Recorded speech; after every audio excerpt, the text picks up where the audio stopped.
నమస్కారం city news తెలుగుకి స్వాగతం. ముందుగా ముఖ్యాంశాలు.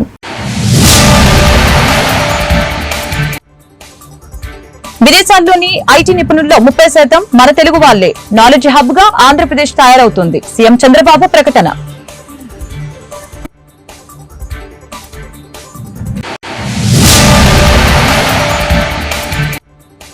ఏపీలో వేగంగా జాతీయ రహదారుల అభివృద్ధి. 1000 కోట్లతో 18 ఓవర్ బ్రిడ్జిల నిర్మాణం లోక్సభలో స్పష్టం చేసిన కేంద్ర మంత్రి నితిన్ గడ్కరీ. నాబార్డు హబ్ గా ఏపీ తయారవుతుందని సీఎం చంద్రబాబు తెలిపారు. ఐటీ, నాలెడ్జ్ ఎకనామీలో యువత సమర్థులుగా మారుతున్నారని చెప్పారు. విదేశాల్లోని మన దేశ ఐటీ నిపుణుల్లో 30% తెలుగువారేనని తెలిపారు. విశాఖపట్నంలో ప్రస్తుతం ప్రపంచంలో ఎక్కడైనా సాంకేతికపైనే చర్చ జరుగుతోంది. దీంతో అనేక నూతన మార్పులు వస్తున్నాయి. జీవితంలో అది ఓ భాగంగా మారింది. భారత్లో ఆధార్ సాంకేతికత అనుసంధానంతో అన్ని వివరాలు తెలుస్తున్నాయి. 1995లో తొలిసారి సీఎం అయ్యాక హైదరాబాద్ లో ఐటీ రంగం అభివృద్ధికి కృషి చేశా. పీపీపీ పద్ధతిలో హైటెక్ సిటీని నిర్మించాం. ఇప్పటి వరకు ప్రభుత్వ, ప్రైవేట్ భాగస్వామ్యంతో పనులు జరిగేవి.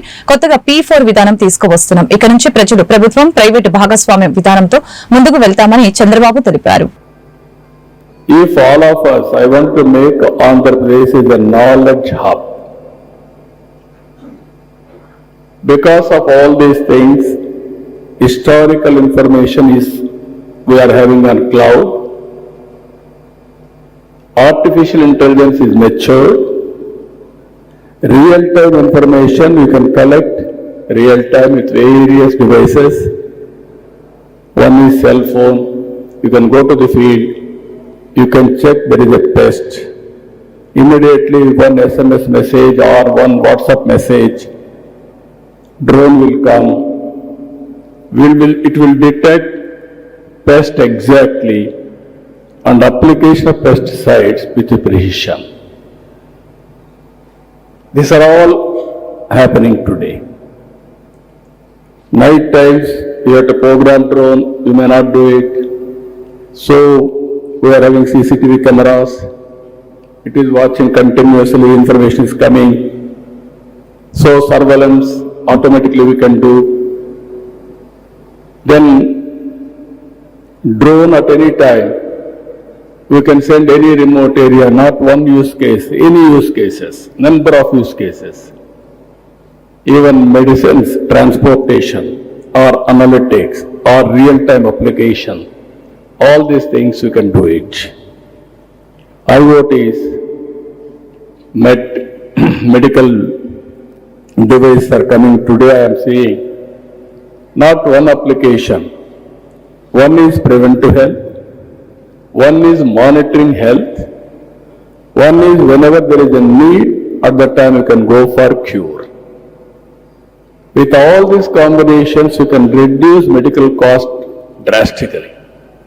These are all various advantages we are having.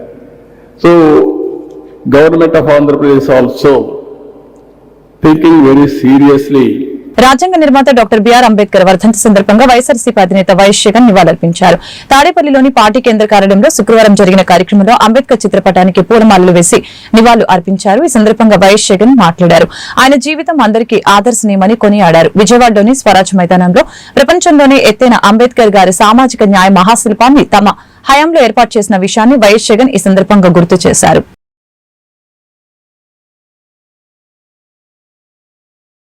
ఏపీలో జాతీయ రహదారులపై 1046 కోట్ల నిధులతో చేపట్టిన 18 ఫ్లైఓవర్ల నిర్మాణాలు వివిధ దశల్లో ఉన్నాయని కేంద్ర రహదారి రవాణా శాఖ మంత్రి నితిన్ గడ్కరీ తెలిపారు. లోక్సభలో వైసీపీ ఎంపీ మిథున్ రెడ్డి అడిగిన ప్రశ్నకి మంత్రి సమాధానం ఇచ్చారు.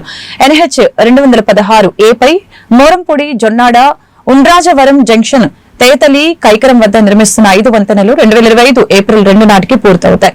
NH 16 పై గొలగమూడి జంక్షన్, నెల్లూరు టీ జంక్షన్ల వద్ద నిర్మిస్తున్న 2 వంతెనలు 2025 సెప్టెంబర్ 11కి, విశాఖపట్నం ఎయిర్పోర్టు జంక్షన్ వద్ద నిర్మిస్తున్న ఫ్లైఓవర్ 2025 ఫిబ్రవరి 15కి, గుంటూరు మిర్చియార్డు వద్ద నిర్మిస్తున్న వంతెన జనవరి 6వ తేదీ కల్లా పూర్తి చేయాలని లక్ష్యంగా పెట్టుకున్నట్లు తెలియజేశారు. NH-16 పై Nagulapalapadu growth centre Rajulapalem junction వద్ద తలపెట్టిన వంతెనల నిర్మాణానికి అనుమతి లేఖలు ఇచ్చాం. ఇదే హైవేలో Rajupalem cross road, Jonnathali cross road, Chevvuru cross road, Ranasthalam town portion తో పాటు NH-44 పై కియా వద్ద తలపెట్టిన ఫ్లైఓవర్ల నిర్మాణాలకి బిడ్లు పిలిచాం. NH-16 లో శ్రీ సిటీ 0 చిల్లకూరు సెంటర్ వద్ద తలపెట్టిన ఫ్లైఓవర్ నిర్మాణాలకి బిడ్డు పిలవాలని ఉందని గడ్కరీ తెలిపారు. कोशिश करवा पर दो चीजों जिनके पूरी सफलता ने प्लांटेशन और रोड सेफ्टी। तो प्लांटेशन में प्रॉब्लम यह है कि अभी हमने ये जो राजमुंदरी करके अपना आंध्र प्रदेश का एक डिस्ट्रिक्ट है, वहाँ बहुत अच्छी अच्छी नर्सरी है। yes, you're from that area. तो मैंने नियम किया कि 3 मीटर का ही पेड़ लगना चाहिए NH पर। तो इनके यहाँ के नर्सरी के पूरे पेड़ खत्म हो गए, क्योंकि अब वो मिले नहीं। अभी नर्सरी भी खोल रहे हैं और इकोलॉजी एंड इन्वायरमेंट के लिए हमारी कटिबद्धता है। और मैं ये कंस्ट्रक्शन में काम करते हुए अब मैं समझ गया हूं कि झाड़ पेड़ को काटना ठीक नहीं है। और इसलिए सुप्रीम कोर्ट ने 4 धाम के प्रोजेक्ट में हमें परमिशन दी है और हम कोर्ट में मामला जीत गए, बद्रीनाथ, केदारनाथ, गंगोत्री, यमुनोत्री को जोड़ने के लिए। फिर भी हमने निर्णय किया है कि हम देश में 1000 कॉन्ट्रैक्टर ऐसे तैयार करेंगे जो केवल ट्रांसप्लांटेशन का काम कर सकते हैं। हम पेड़ तोड़ेंगे नहीं, हम ट्रांसप्लांट करेंगे। अध्यक्ष महाराज, आपको कभी समय मिलेगा तो हम एक स्टेट ऑफ आर्ट प्रोजेक्ट एक एयरपोर्ट के पीछे द्वारका एक्सप्रेस हाईवे कर रहे हैं। 30,000 करोड़ का प्रोजेक्ट है 10 किलोमीटर में। और वो जो प्रोजेक्ट है वहां हमने 12,000 ट्री को मैंने आग्रह से कहा नहीं तोड़ना, ट्रांसप्लांट सक्सेसफुली किया है। इसमें अलग अलग प्रकार की टेक्नोलॉजी है और निश्चित रूप से इस देश में 1000 कॉन्ट्रैक्टर ऐसे तैयार करेंगे, पर पेड़ उनको पैसा देंगे और इसके बाद पेड़ काटेंगे नहीं, ट्रांसप्लांट करेंगे। यही कोशिश हम करेंगे, ये मैं आपको बताना चाहता हूं। सर, एक बात रोड सेफ्टी की है, मुझे आपका भी सहयोग चाहिए। बहुत दिनों में आप लोगों ने भी उल्लेख किया कि वर्ल्ड में जाने के बाद 11% वर्ल्ड के एक्सीडेंट कहां होते हैं, तो हिंदुस्तान में होते हैं। मरने वाले लोग ज्यादा कहां है, तो हिंदुस्तान में। 5 लाख एक्सीडेंट होते, 1.5 लाख लोगों की मौतें होती है। अब मुझे बताइए, 3 लाख लोग दिव्यांग बन जाते हैं, हाथ पैर टूट जाते हैं, 3% GDP का नुकसान होता है। బాపట్ల జిల్లా చీరాల మండలం గవిని వారిపాలెం గ్రామంలో జిల్లా collector J Venkata Murali revenue సదస్సులో పాల్గొన్నారు. ఈ సందర్భంగా ఆయన మాట్లాడారు. ఈ సదస్సుల వలన రైతులు ఎదుర్కొంటున్న ఎన్నో సమస్యలకి పరిష్కారం లభిస్తుందని తెలిపారు. ఈ అవకాశాన్ని అందరూ సద్వినియోగపరుచుకోవాలని కోరారు.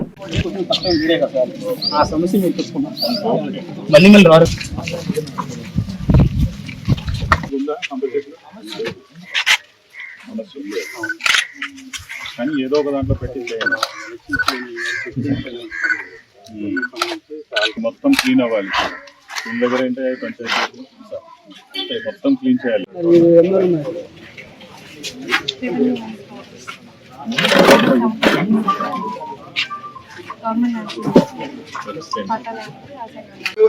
జిల్లా కలెక్టర్ గారికి మరి అదేవిధంగా ఆర్డీఓ గారికి అందరికీ కూడా ఈ కార్యక్రమం చేపడుతున్నటువంటి విధానం దయచేసి మీరు అందరూ శ్రద్ధగా వినవలసిందిగా కోరుతున్నాను. మీ అందరి ఆశలు ఆకాంక్షల మేరకు ఏర్పాటైన ప్రజాప్రభుత్వం ఇది.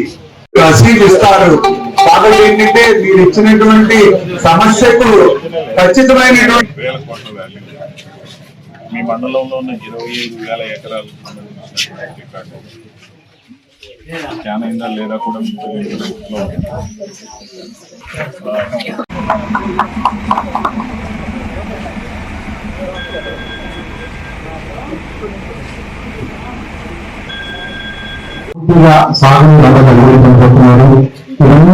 జిల్లా రెవెన్యూ సిబ్బంది అధికారులు విచ్చేసినటువంటి గవినివారిపాలెం గ్రామ రైతులు అందరికీ కూడా నా నమస్సుమాంజలు తెలియజేసుకుంటూ,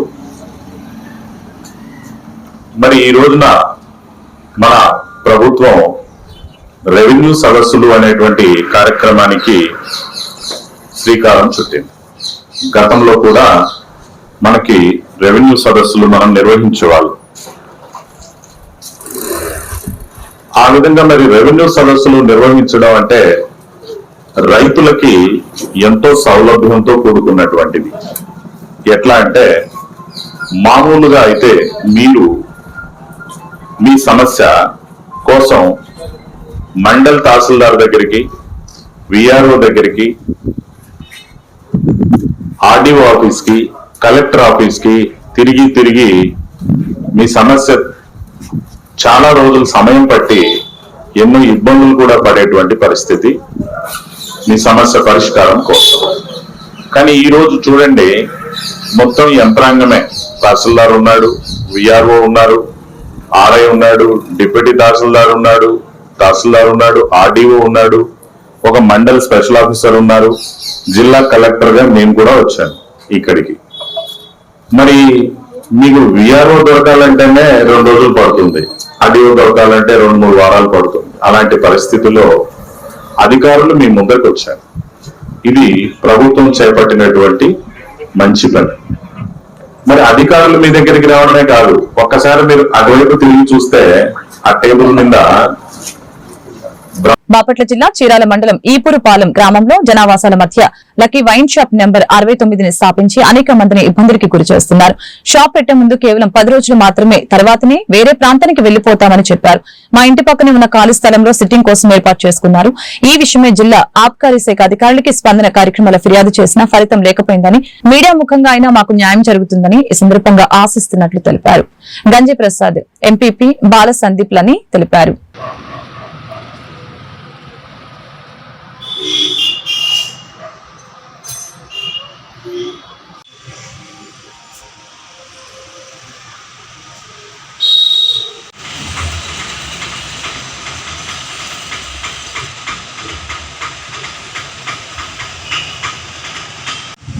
ఈనాడు ఈదురుపాలెం 13, 14 వార్డుల్లో గాంధీ షాప్ పెట్టారు.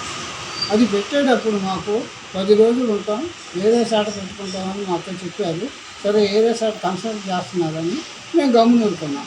తర్వాత దాదాపు 15-20 రోజులు అయినాక మేము అడిగితే ఏం చెప్పారంటే ఇక్కడే స్టాండర్డ్ చేస్తాం, ఇంకా ఏడ పోయేది లేదని చెప్పారు. మరి ఈ జనం చుట్టుపక్కల ఇల్లు ఉన్నాయి, దీని గురించి మాత్రం ఎవరు పట్టించుకోవటం లేదు. మేము మా ఇంటి గోడ పైనుంచి పక్కనే షాపు, ఆ షాపుకి మళ్ళీ ఇచ్చేస్తున్నారు. షాపు ఇది మామూలుగా సిట్టింగ్ ఏర్పాటు చేస్తున్నారు. ఈ పరిస్థితుల్లో నేను ఇక్కడ ఉండాలా లేదా అని నా సమస్య. ఈ యొక్క షాపు గురించి మేము ఎన్నిసార్లు చెప్పాము వాళ్ళకి, ఇక్కడ కాదయ్యా జనమంతా తిరుగుతున్నారు, మీరు వేరే సార్ పెట్టుకోమని 10 సార్లు చెప్పాము. ఈ విషయం కూడా మేము స్పందనలో దీనికి డిఎంకి ఈరోజు ఈపురుపాలెం గ్రామంలో ఈ లక్కీ వైన్స్ షాప్ నెంబర్ 69ని ఈ ఈపురుపాలెంలో సెంటర్లో ప్రారంభించారు. మరియు దీనివల్ల ఈ జనావాసాలు ఉన్న ప్రాంతాల్లో ఇటువంటి బ్రాంచీ షాపులు పెట్టి కాపురస్తులు నివసిస్తుంటే వాళ్ళకి ఎంతో ఇబ్బందులు ఎదురవుతున్నాయి. ముఖ్యంగా బ్రాంచీ షాప్ అని చెప్పి అనుకొని ముందు కొనుక్కోవడానికి వచ్చి తాగడానికి వెళ్ళే వాళ్ళు అదే షాప్ అనుకొని ఇళ్లలోకి చొరబడి మహిళల భయభ్రాంతులు గురి చేస్తున్నారు. ముక్కు మొహం తెలియని వ్యక్తులు కూడా ఎక్కడెక్కడో ఉన్న వ్యక్తులు కూడా వచ్చి ఇక్కడ తాగి పడిపోయి ఇళ్ళెదురు చాలా న్యూసెన్స్ చేస్తున్నారు. ఈ సందర్భంగా మేము ఎక్సైజ్ సూపరింటెండెంట్కి కూడా మేము కంప్లైంట్ చేశాము, మరియు స్పందన కంప్లైంట్ చేశాము, మరియు ఈపురుపాలెం గ్రామ ఎస్ఐ గారికి కూడా మేము కంప్లైంట్ చేశాము. మరి మా సమస్యను పరిష్కరించిన ఆదుదైతే మడికి కనపడలేదు. మేము ఏ విధంగా పోరాడుతున్నా. బాపట్ల జిల్లా చీరాల ముక్కోణం పార్కు సెంటర్ లో ఉన్న భారతరత్న డాక్టర్ బాబాసాహెబ్ అంబేద్కర్ 68వ వర్ధంతి సందర్భంగా ఆయన విగ్రహానికి దళిత బహుజన పార్టీ జిల్లా అధ్యక్షుడు షేక్ జిలానీ పూలమాలలు వేసి నివాళులర్పించారు. ఈరోజు మన చీరాల పట్టణంలో ముక్కోణం పార్కు సెంటర్ లో బాబాసాహెబ్ అంబేద్కర్ సర్కిల్ లో ఈరోజు బాబాసాహెబ్ అంబేద్కర్ 68వ వర్ధంతి చేసుకోవడం ఎంతో గొప్ప వరం. ఎందుకంటే బాబాసాహెబ్ అంబేద్కర్ అంటే కనిపించే దేవుడు బాబాసాహెబ్ అంబేద్కర్ మనకి. అలాంటి ప్రపంచ మేధావి, భారత రత్న, రాజ్యాంగ నిర్మాత డాక్టర్ బాబాసాహెబ్ అంబేద్కర్ ప్రతి ఒక్కళ్ళు ఆయన ఆశయాలు కొనసాగించాలి, ఆయన అడుగుజాడలో నడవాలి. ఎందుకంటే ఆయన లేని మనం లేవు ప్రతి ఒక్కరు. ఎందుకంటే ఈ రోజున యావత్ ప్రపంచం కొనాడుతుంది బాబాసాహెబ్ అంబేద్కర్. ఆ మహానుభావుడు అలాంటి మహానుభావుడిని ఈరోజు మనం 68వ వర్ధంతి చేసుకుంటాం మన చీరాల పట్టణం ప్రజలంతా ఎంతో. ఎందుకంటే ఈ రోజున మన మధ్యలో ఆయన లేకపోయినా భూమి ఆకాశం ఉన్నంతవరకు బాబాసాహెబ్ అంబేద్కర్ ఉంటారు. ఒక్కళ్ళకి బాబాసాహెబ్ అంబేద్కర్ ఎందుకంటే ఈ రోజుల్లో మహానుభావుడు భారత రాజ్యాంగం, ఆ రాజ్యాంగాన్ని కాపాడుకోవాలి. కాపాడుకున్నప్పుడే భారతదేశంలో అందరికీ బడుగు బలహీన వర్గాలు, ఎస్సీ, ఎస్టీ, బీసీ, ముస్లిం మైనారిటీ ప్రతి ఒక్కరికి రక్షణ సోదరులారా అది గమనించుకోవాలి. ఎందుకంటే ఈరోజు బాబాసాహెబ్ అంబేద్కర్ లేకపోతే మనం లేము. ఈరోజు ఇక్కడ ఉన్నామంటే బాబాసాహెబ్ అంబేద్కర్ అది ప్రతి ఒక్కరు గ్రహించి ఈ రోజున ఆ రోజు మహిళలకు సమానత్వం కల్పించింది డాక్టర్ బాబాసాహెబ్ అంబేద్కర్. ప్రతి ఒక్కరికి ఓటు హక్కు కల్పించింది డాక్టర్ బాబాసాహెబ్ అంబేద్కర్. ఈ రోజు మనం ఉన్నామంటే డాక్టర్ బాబాసాహెబ్ అంబేద్కర్ మనకి మహానుభావుని ఈ రోజు మనం సమర్పించడం, ఈరోజు 68వ వర్ధంతి చేసుకోవటం చాలా సంతోషకరమైన విషయము. ప్రతి ఒక్కళ్ళు నేను ఒకటే అనుకుంటా, ప్రభుత్వాన్ని కూడా ప్రజాప్రభుత్వం బాబాసాహెబ్ అంబేద్కర్ విగ్రహాన్ని ప్రతి స్కూళ్ళలో, ప్రతి కాలేజీలో, ప్రతి యూనివర్సిటీలో, ప్రతి గవర్నమెంట్ ఆఫీసుల్లో బాబాసాహెబ్ అంబేద్కర్ విగ్రహం పెట్టాలి. బాపట్ల జిల్లా చీరాల ముక్కోణం పార్కు సెంటర్ లో ఉన్న భారతరత్న డాక్టర్ బాబాసాహెబ్ అంబేద్కర్ విగ్రహానికి ఆయన వర్ధంతి సందర్భంగా బీజేపీ నాయకులు పూలమాలలు వేసి నివాళులర్పించారు.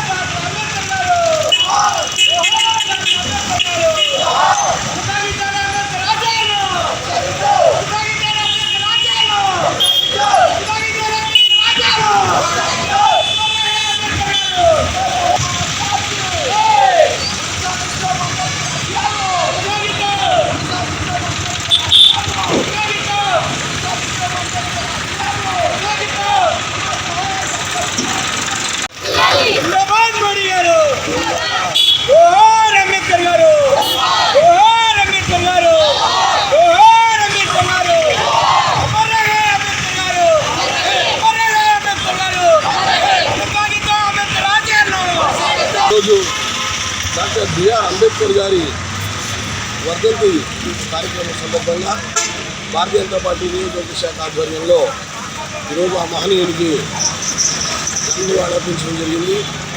మరి రెండే మాటలు చెప్పాలంటే, డాక్టర్ బిఆర్ అంబేద్కర్ గారు ఏవైతే కలలు కన్నారో దేశం ఎలా ఉండాలి, దళితులందరూ మనం బాగా ఆర్థికంగా కానీ సామాజికంగా పైకి రావాలని కోరుకున్నారో అవన్నీ కూడా నిజంగా నెరవేరాలంటే మరి మనం సందేహం చెప్పాలి. మరి వాటిని తూచా తప్పకుండా అంబేద్కర్ ఇచ్చినటువంటి రాజ్యాంగాన్ని తూచా తప్పకుండా పరిపాలన చేస్తున్నటువంటి నరేంద్ర మోడీ గారి వల్ల ఈరోజు దేశం సుభిక్షంగా ఉంది. ప్రపంచవ్యాప్తంగా చూస్తే అన్ని దేశాలు ఎట్లా అప్రాప్తంగా అవుతున్నాయి అనేది కూడా, అమెరికా కూడా ఆర్థికంగా చాలా ఇబ్బందులు పడుతుంది. దేశాలన్నీ కూడా ప్రపంచంలో చాలా ఇబ్బందులుగా ఉన్నాయి. కానీ భారతదేశం చాలా సుభిక్షంగా సంతోషంగా ఉంది. దీనికి కారణం ఏమిటి అంటే డాక్టర్ బాబాసాహెబ్ అంబేద్కర్ గారు ఇచ్చినటువంటి రాజ్యాంగం వల్ల మాత్రమే మనం ఈరోజు ఇలా ఉన్నామని చెప్పి మనం చెప్పడం తప్పదు. ఖచ్చితంగా చాలామంది మాట్లాడుతుంటారు రిజర్వేషన్లు వద్దని, లేకపోతే ఇంకోటి ఏదో చేస్తారని వాళ్ళు చెప్తూనే ఉన్నారు. నరేంద్ర మోడీ గారు, మన ప్రధాని గారు అదే మాట చెప్పారు. ఈ దేశం ఇలా ఉందంటే మన రాజ్యాంగం అంబేద్కర్ గారు ఇచ్చినటువంటి దీనివల్ల అని చెప్పి, ఈ ప్రపంచంలో ఈ భూమి ఉన్నంత వరకు, ఈ నరేంద్ర మోడీ ఉన్నంత వరకు, ఈ భూమి ఉన్నంత వరకు. బాపట్ల జిల్లా చెరుకుపల్లి మండల ప్రధాన కూడలిలో గల డాక్టర్ బాబాసాహెబ్ అంబేద్కర్ 68వ వర్ధంతి కార్యక్రమాన్ని తెలుగుదేశం నాయకులు ఘనంగా నిర్వహించారు. చెరుకుపల్లి మండల తెలుగుదేశం ప్రముఖ ముఖ్య నాయకులు మల్లాది రామకృష్ణ అంబేద్కర్ విగ్రహానికి పూలమాలలు వేసి నివాళులర్పించారు.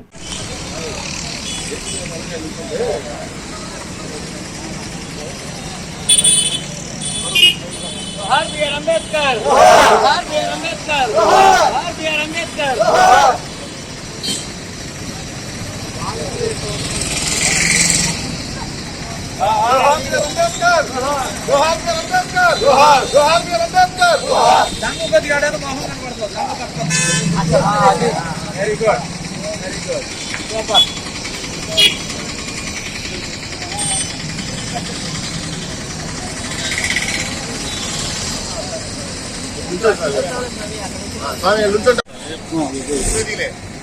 ఫోటోలు ఒక వీడియో తీస్తున్నాను.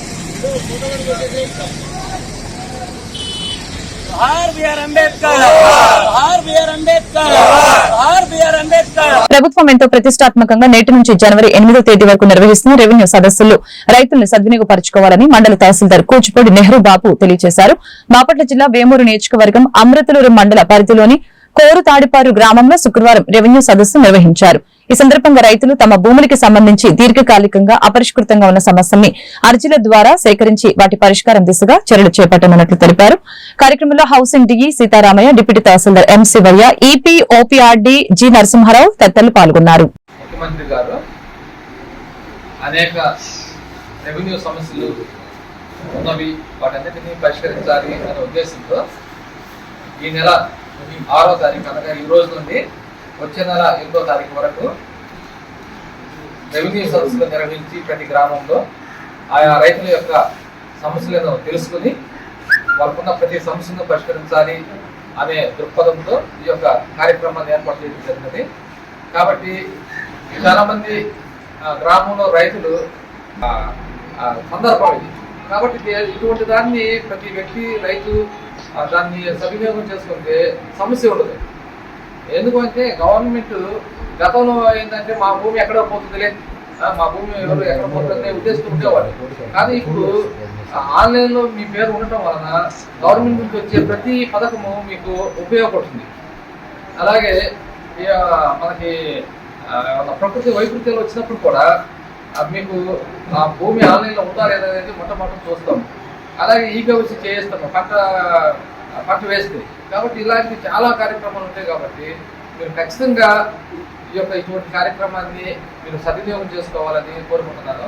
ఈ సందర్భంగా మన గౌరవ ముఖ్యమంత్రి గారు ఒక సందేశాన్ని మనకి ఇవ్వడం జరిగినది. ఆ సందేశాన్ని నేను చదువుతాను, అందరూ వినండి. మీ భూమి మీ హక్కు. డిసెంబర్ 6 నుంచి జనవరి 8 వరకు రెవెన్యూ సదస్సులు. రాష్ట్ర ప్రజలందరికీ నమస్కారం. మీ అందరి ఆశలు ఆకాంక్షల మేరకు ఏర్పాటైన ప్రజాప్రభుత్వం ఇది. మీరు ఏ మంచినైతే కోరుకుని ఆస్వాదించారో దానిని నెరవేర్చేందుకు ఈ ప్రభుత్వం కట్టుబడి ఉంది. అనుక్షణం మీ మంచి కోసం, మీ అభివృద్ధి కోసం, మీ సంక్షేమం కోసం, మీ రక్షణ కోసం శ్రమిస్తుంది. సంక్షేమం అభివృద్ధి కార్యక్రమాలను చేపట్టడంతో పాటు ప్రజల ఆస్తులకు రక్షణ కల్పించే బాధ్యత చేపట్టింది. అందులో భాగంగానే గత ప్రభుత్వం ప్రజల భూములకు రక్షణ లేకుండా చేసిన ల్యాండ్ టైటిలింగ్ యాక్ట్ను కూటమి ప్రభుత్వం అధికారంలోకి రాగానే 2వ సందర్భంలో రద్దు చేశాం. మీ భూమి మీ హక్కు నినాదంతో భూములకు రక్షణ కల్పించేలా ల్యాండ్ గ్రాబింగ్ యాక్ట్ 2024ను ప్రవేశపెట్టాం. దీనికి కొనసాగింపుగా ఈ నెల 6వ తేదీ నుంచి వచ్చే నెల 8వ తేదీ వరకు అన్ని గ్రామాలలో 33 రోజుల పాటు రెవెన్యూ సదస్సులు నిర్వహిస్తున్నాం. ప్రజలకు భూమితో ఉండే అనుబంధం విడదీయరానిది, ప్రతి ప్రధాన ఆసరా. అందుకే ప్రతి ఒక్కరూ భూమిని ప్రాణంగా చూసుకుంటారు. నిజాంపట్నంలోని జిల్లా పరిషత్ ఉన్నత పాఠశాల నందు ప్రధాన ఉపాధ్యాయులు సువన్నారాయణ అధ్యక్షతన ఈ రోజు నిజాంపట్నం హైస్కూల్ నుంచి రేపు స్టేట్ వైడ్ ఒంగోలులో జరగబోవు కబడ్డీ పోటీలకి నిజాంపట్నం హైస్కూల్ నుంచి టీం వెళ్తున్న సందర్భంగా రాష్ట్ర అగ్నికుల క్షత్రియ వెల్ఫేర్ కార్పొరేషన్ క్రీడాకారులకి అండగా నేనున్నానంటూ 15,000 రూపాయల దుస్తులు కిట్లని అందజేయడం జరిగింది. వాళ్ళకి బహుకరించారు. ఈ కార్యక్రమానికి నాయుడు, నరసింహమూర్తి, కాదర్ బాబు, జిలానీ మరియు కార్యకర్తలు తదితరులు పాల్గొన్నారు. ఫస్ట్ క్యాంప్ ఇక్కడ ఈ ఊర్లో భయపడతా వచ్చాం. ఫస్ట్ అంటే ఎలా ఉంటది ఏంటి అని చెప్పేసి ఇక్కడికి వచ్చాక అసలు చాలా హ్యాపీగా అనిపించింది. ఇంకా క్యాంపులను ఇక్కడే పెడితే బాగుంది అనిపించింది. లాస్ట్కి మాకు కావాలన్నా కాల్స్ కంటే కూడా పిల్లలు తొందరగా ఏం కావాలక్క అని చెప్పి బాయ్స్ కానీ గర్ల్స్ కానీ తొందరగా మేము అడగంగా లేదు కావాలంటే అది తెచ్చిచ్చిన పిల్లలందరికీ ఇంకా చాలా థ్యాంక్స్. శ్రీ బొమ్మ రామకృష్ణ వారికి మా క్రీడాకారుల పట్ల ధన్యవాదాలు తెలుపుకున్నామండి.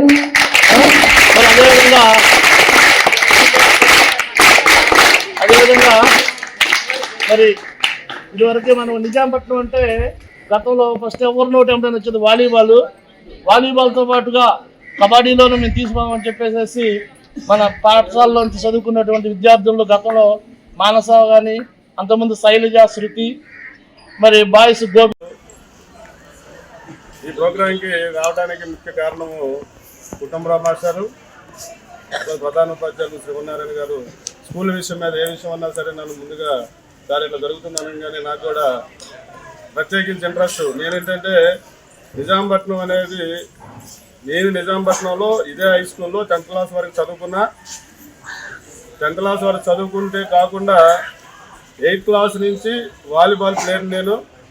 8th క్లాస్లో సెంటర్ మీట్ కొట్టాం, 9th క్లాస్లో సెంటర్ కొట్టాం, 10th క్లాస్లో సెంటర్ కొట్టాం.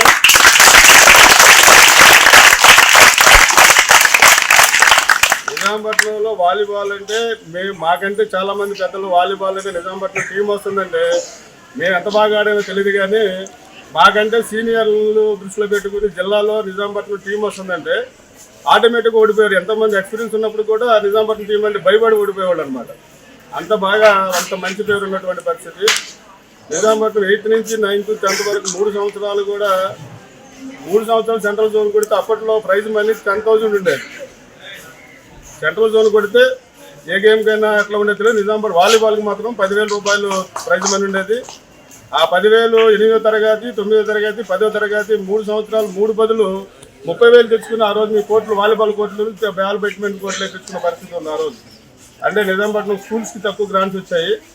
మేము మా ద్వారా స్పోర్ట్స్ మీట్లో సెంట్రల్ మీట్ కొట్టినటువంటి డబ్బుల ద్వారా మేము వాలీబాల్ కోర్టు. రాష్ట్ర ప్రభుత్వం గ్రామ స్థాయిలో భూముల సమస్యల్ని పరిష్కరించేందుకు ఏర్పాటు చేసి రెవెన్యూ సదస్సులు ప్రారంభమయ్యే మండల కేంద్రమైన బొల్లాపల్లి గ్రామం రామాలయం వీధిలో శుక్రవారం ఏర్పాటు చేసిన రెవెన్యూ సదస్సుకి AP assembly chief whip senior శాసనసభ్యులు జీవీ ఆంజనేయులు ముఖ్య అతిథిగా హాజరై రెవెన్యూ సదస్సుని ప్రారంభించారు.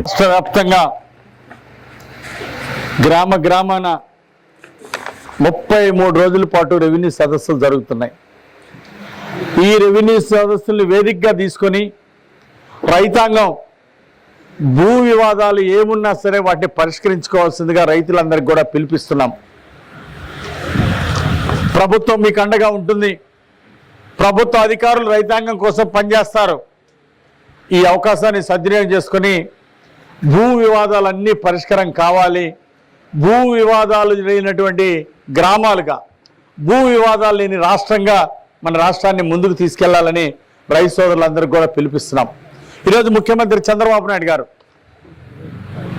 ఈ సదస్సులు, రెవెన్యూ సదస్సులు ఏర్పాటు చేసినందుకు చంద్రబాబు నాయుడు గారికి, ముఖ్యమంత్రి గారికి ప్రత్యేక ధన్యవాదాలు తెలియజేస్తున్నా. అధికారులందరూ కూడా రైతులకి కొండంత అండగా ఉండి వారి యొక్క రెవెన్యూ సమస్యల్ని పరిష్కరించాలి. ఆన్లైన్ ప్రాబ్లం ఉన్నటువంటి వాటిని, అలాగే ఎక్కడైతే అగ్రహారం భూములు ఉన్నాయో, అగ్రహారం ఉన్నటువంటి రైతులు ఎదురు చూస్తున్నారు, అలాంటి వాటికి పట్టాలు ఇవ్వాల్సిందిగా కోరుతున్నా. అబోవ్ ఆర్ఎస్ఆర్ ఉన్నవి రానున్న 3 నెలల్లో సర్వేలన్నీ పూర్తి చేసి ఏ ఎక్స్టెండ్లో ఎవరున్నారు, ఎంత విస్తీర్ణంలో ఎవరున్నారు నిర్ణయించి అబోవ్ ఆర్ఎస్ఆర్ ఉన్న వాళ్ళకి కూడా పట్టాలు ఇవ్వాలని నేను సబ్ కలెక్టర్ గారిని, జిల్లా రెవెన్యూ యంత్రాంగాన్ని కోరుతున్నా. అలాగే స్థానికంగా ఉన్నటువంటి తహసీల్దార్ గారు, వీఆర్ఓలందరూ కూడా కష్టపడి పనిచేసి అందరికీ పట్టాలు ఇచ్చే విధంగా కృషి చేయాలి. ఆన్లైన్ సమస్యలు పరిష్కరించాలని ఈ సందర్భంగా నేను కోరుతున్నా. రాష్ట్రంలో అర్జీలు 6,798 అర్జీలు ఒక్క భూ వివాదాల మీదనే వచ్చినాయి. రాష్ట్రంలో మొత్తం 74,000 పైచిలకు రిప్రజెంటేషన్లు వస్తే, రాష్ట్రంలో 74,000 అర్జీలు వస్తే అందులో 67,900 అప్లికేషన్లు ఈ భూ వివాదాల మీద వచ్చిందంటే, ఈ రీసర్వేల్లో వైఎస్ఆర్ పాలనలో ఎన్ని తప్పులు జరిగినాయి, ఎంతమంది రైతులకు అన్యాయం జరిగిందో ఒక్కసారి ప్రజల ఆలోచించాలి. కాబట్టి ఈరోజు భూ సంబంధిత సమస్యలన్నీ కూడా పరిష్కారం చేయటమే ఎన్డీఏ ప్రభుత్వ లక్ష్యం. అధికారులందరూ కూడా సహకరించి రైతులకు కొండంత అండగా నిలబడి రైతాంగం యొక్క సమస్యలు పరిష్కరించాలని ఈరోజు రెవెన్యూ అధికారులందరినీ కూడా ఈ సందర్భంగా నేను కోరుతున్నా. అలాగే లంచం తీసుకున్న వాళ్ళ మీద, లంచాల పేరుతో రైతాంగాన్ని ఇబ్బంది పెట్టిన వాళ్ళ మీద కూడా కఠినంగా చర్యలు తీసుకోవాలని ఈ సందర్భంగా నేను కోరుతున్నా. రెవెన్యూ అధికారులు, సబ్ కలెక్టర్ గారు, కలెక్టర్ గారు, తహసీల్దార్ గారు కూడా ఎవరైతే రాష్ట్ర ప్రభుత్వం గ్రామ స్థాయిలో భూముల సమస్యల్ని పరిష్కరించేందుకు ఏర్పాటు చేసిన రెవెన్యూ సదస్సులు ప్రారంభమయ్యాయి. మండల కేంద్రమైన ఈపూరు గ్రామంలో శుక్రవారం ఏర్పాటు చేసిన రెవెన్యూ సదస్సుని తహసీల్దార్ నళిని ప్రారంభించారు. అనంతరం మీడియాతో మాట్లాడారు.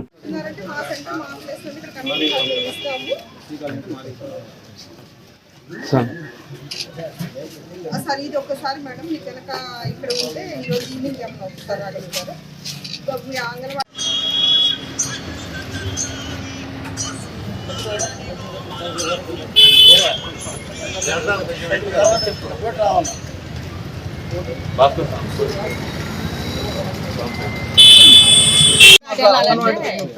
అర్జెంట్గా ఎక్కడికి సరే అలాగే నేనైతే ఐసీడీఎస్ మనతో ఇష్యూ క్లోజ్ అయిపోయి బిల్డింగ్ కట్టే లోపు టెంపరీగా మేము బిల్డింగ్ అరేంజ్ చేస్తున్నాము అని చెప్పంటున్నారు.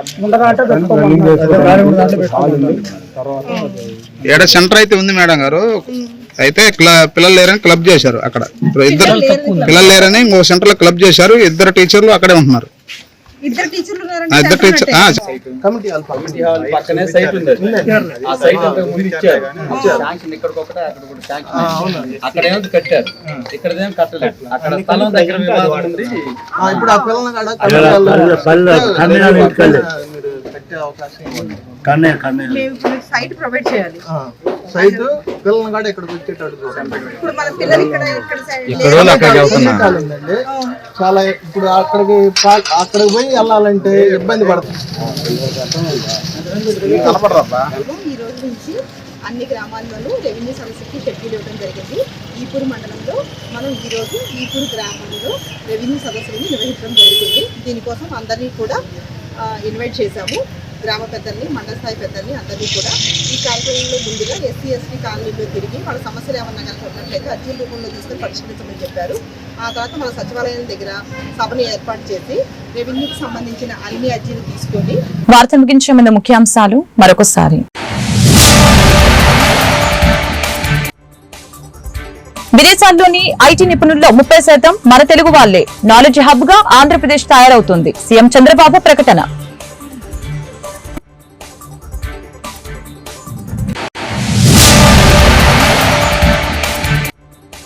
ఏపీలో వేగంగా జాతీయ రహదారుల అభివృద్ధి. 1000 కోట్లతో 18 ఓవర్ బ్రిడ్జిల నిర్మాణం. లోక్సభలో స్పష్టం చేసిన కేంద్ర మంత్రి నితిన్ గడ్కరీ. ఈ వార్తలు ఇంతటితో సమాప్తం. మరొక బులెటిన్ మళ్ళీ కలుద్దాం. నమస్కారం.